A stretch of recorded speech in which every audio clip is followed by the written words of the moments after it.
Well, hello again, and welcome to the 86th episode of Under the Radar. I am pleased to be back today. It's been a wild ride. It's just getting closer and closer to finishing this series, at least the first 100 episodes.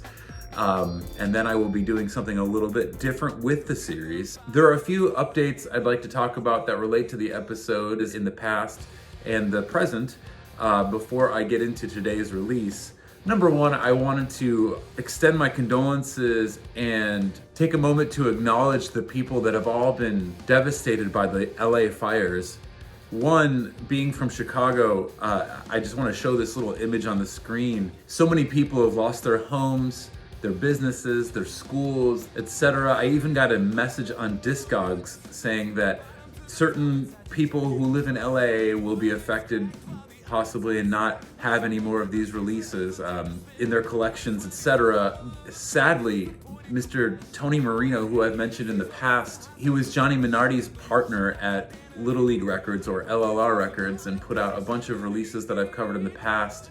Most notably, I've mentioned him in the Academy Is episodes, and I saw a recent post by Johnny Minardi raising money on a GoFundMe for Tony and his wife and his child. They lost everything in their home, and I know that Tony's not the only one. There are plenty of people who have posted who I don't know personally, but I would like to say that if you have some extra funds, please think about donating it to the Marino family. I also find it fascinating that we are dealing with almost a lateral even line across the United States, where you have on the West Coast fires, and then on the East Coast we have Appalachia dealing with floods and hurricanes. And it's just this dichotomy of crazy times going on with weather, with politics, etc. And that might be a really good segue into a band called Smoking Popes that I've covered Duval in the past, which is basically the Smoking Popes with different members. But Smoking Popes have a geopolitical anti-Trump song that they just released with Scott Lucas. And disclaimer, I don't care who you vote for. I don't have any dog in that race. I personally believe that both parties are two wings of the same bird. But I also do not hesitate to make fun of either side, since I do consider myself an independent who has completely different views, maybe even, dare I say, a traditional anarchist when it comes down to philosophy. I have also in the past made fun of Trump in the Destroying the Eye video that I released a little over a year ago to support my album Escape Babylon, which you can check out on YouTube here, and it's a pretty great video. I think it's pretty well done. Also is the opening track on Escape Babylon, and if you would like to support me in any way, you can go to samswansonmusic.com/store and you can get yourself a copy on CD or vinyl of that record. I also have shirts and all that kind of good stuff. And speaking of other merch, I saw that Dr. Manhattan has a bunch of merch left over from their recent 2 shows that they played at the Beat Kitchen that were sold out. Congratulations, D-Man crew. They have plenty of Jam Dreams records on vinyl still available as well, which I'm going to be covering that release in episode 88 coming up. So yeah, I think that gets us up to date on what I wanted to cover. Let's go ahead and get into today's band. A band from Chicago again, a very unique band by the name of Victorian Halls. And today's release is an independent EP that they dropped entitled Springteen. This was released, I believe, in 2008. I could be wrong on the official release of it, as there is no date on the CD. Discogs is trying to tell me it was 2010, but I know that I got this CD way before 2010. It may have even come out in late 2007. That was the first time that I played with this band in Grays Lake with Dorm Life. I believe it was November. I think they had a uniform kind of look at that show, if I'm not mistaken. Put on a great live show.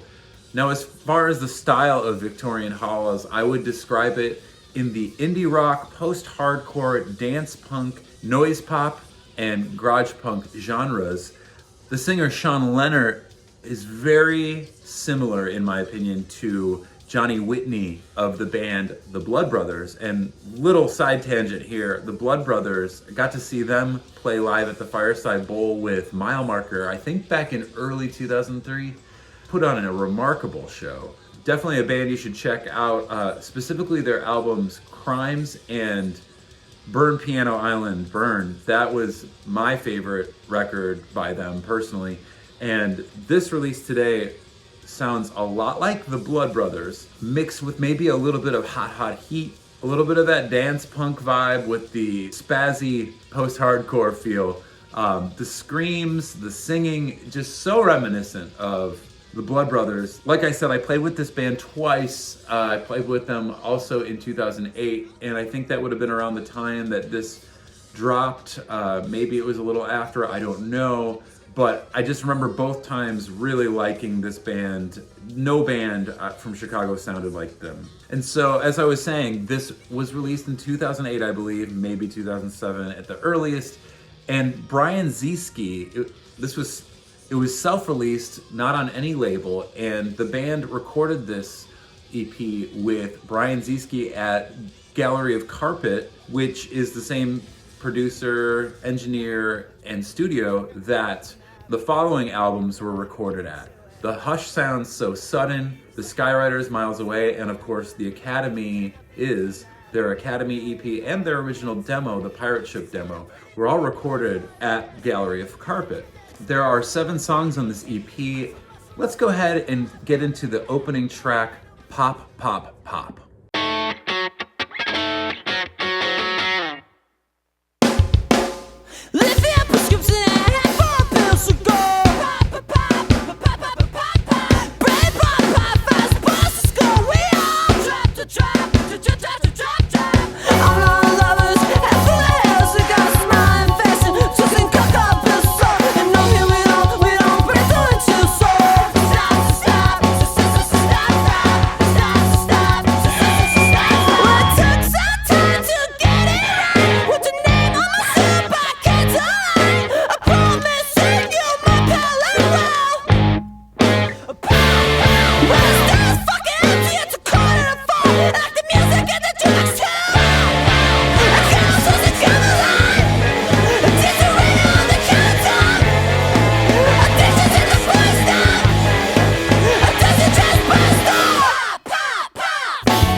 I think it's pretty undeniable that you can hear that Johnny Whitney style singing, screaming. Sometimes the keyboardist Carlos Luna would sing dual vocals along with Sean Leonard, as well as I think other members would join in from time to time. But yeah, it really sounded like Blood Brothers. The next song that I'm going to play was actually re-recorded for the band's first proper full-length on Victory Records later in 2011. It was completely redone. Nothing sounded almost unrecognizable compared to the version that's on this EP. This song is entitled Tisk Tisk, A Crush is a Crush.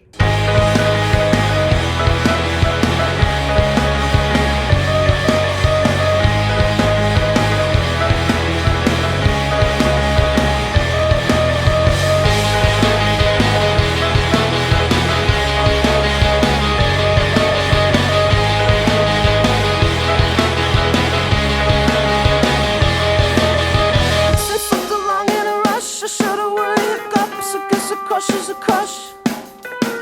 It's a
Such a fantastic song.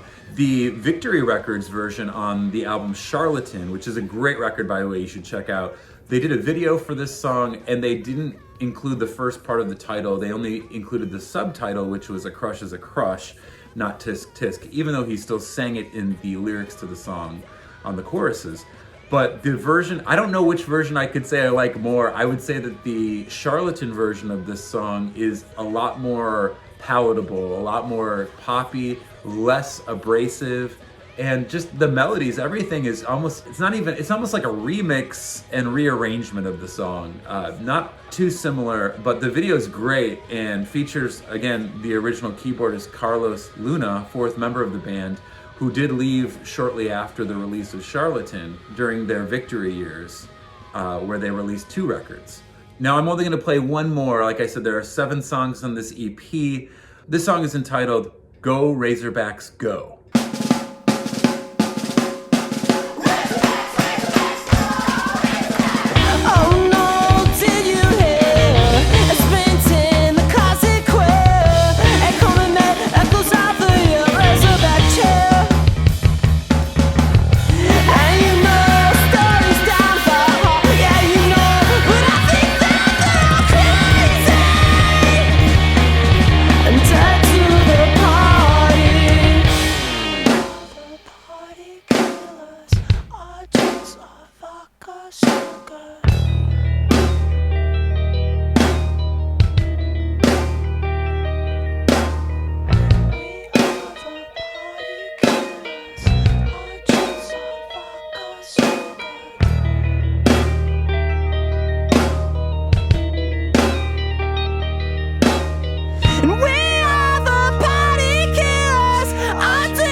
There's no denying that this band, definitely an acquired taste.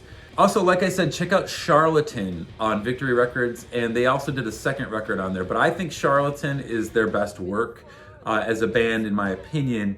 And after the departure of the keyboardist, the sound just continued to evolve and change. But I really liked that 4-piece. I know I've mentioned some other bands on Victory Records before, and I just want to go ahead and do a complete listing of all the Chicago bands that were on Victory Records, because prior to about 2002, no bands had signed to Victory Records from Chicago. It was funny because the label is based in Chicago, but put out bands that were not from Chicago. And so starting with Spitalfield, then the band June, the Junior Varsity, the Audition, the Tossers, 1997, the Forecast, and of course, the Smoking Popes did put out a live record on Victory Records when they reunited in 2005-2006. So Victorian Halls joined that roster of Chicago bands to sign to Victory Records, and they're probably the last band I think that I will cover that even touches that label.